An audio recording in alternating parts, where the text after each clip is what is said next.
ஆஹா கல்யாணம் சீரியல் இன்னைக்கு எபிசோடில் கோடீஸ்வரி அழகி ரொம்ப க்ளோஸாக பழகிட்டு இருக்காங்க. அப்போ ஐஸ்வர்யா மகா வந்து எங்ககிட்ட கூட இவ்வளோ க்ளோஸாக பழகல, உங்ககிட்ட எப்படிமா இப்படி ஒட்டிக்கிட்டா அப்படிங்கிற மாதிரி கேட்குறாங்க. உடனே கோடீஸ்வரி வந்து அவங்க வீட்டுக்கு வரும்போதே அழகி கூட க்ளோஸாக பழகிட்டு தான் வராங்க. வெளியே ரெண்டு பேருமே கண்ணாமூச்சி எல்லாம் விளாண்டுட்டு தான் வராங்க. இதை வந்து மகா கிட்டேயும் ஐஸ்வர்யா கிட்டேயும் கோடீஸ்வரி வந்து சொல்கிறாங்க. அடுத்த சீனில் ஆம்புலன்ஸ் சத்தம் கேட்கு. அப்போ வீட்டில் எல்லாருமே வெளியே வந்து பார்க்குறாங்க. அப்போ இங்கே கௌதம் யார், அவங்களுக்கு தான் ரொம்ப சீரியஸாக இருக்குன்னு கால் வந்துச்சு அப்படிங்கிற மாதிரி, நாங்கள் யாரும் கால் பண்ணலையே அப்படிங்கிற மாதிரி சொல்கிறாங்க.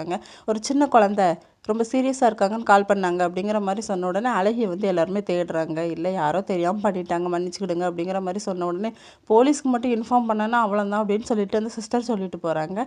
கௌதம் வந்து அழகியை தேடுறாரு. அப்போ அழகிக்கிட்ட கேட்குறாங்க மகா, எதுக்குமா இப்படி கால் பண்ண அப்படின்னு சொல்லிட்டு. அப்போ கௌதம் கிட்ட வந்து அழகி வந்து பேச போவாங்க. அப்போ நான் கொஞ்சம் சீரியஸான மேட்ரு பேசிகிட்டு இருக்கேன், உயிர் போகிற விஷயம் அப்படிங்கிற மாதிரி அந்த குழந்தைகிட்ட வந்து சொல்லுவாங்க. உடனே அந்த பொண்ணு வந்து ஃபோன் பண்ணி ஆம்புலன்ஸ்க்கு கால் பண்ணிடுவாங்க. குழந்தை வந்து அந்த உண்மையை சொன்ன உடனே வீட்டில் இருக்க எல்லாருமே கௌதம் பிடிச்சி திட்டுவாங்க, இவ்வளோ கேர்லெஸ்ஸாவாடா இருப்ப அப்படின்னு சொல்லிட்டு. இன்னொரு பக்கம் டாக்டர் வந்து வீட்டுக்கு வந்திருக்காங்க. தாத்தாவை செக் பண்ணுறாங்க. அவங்க தாத்தாக்கு எந்த ப்ராப்ளமும் இல்லை, நல்லா கிளியர் ஆயிட்டாங்க அப்படிங்கிற மாதிரி சொல்கிறாங்க. இதோட எனக்கான எபிசோட் முடியுது.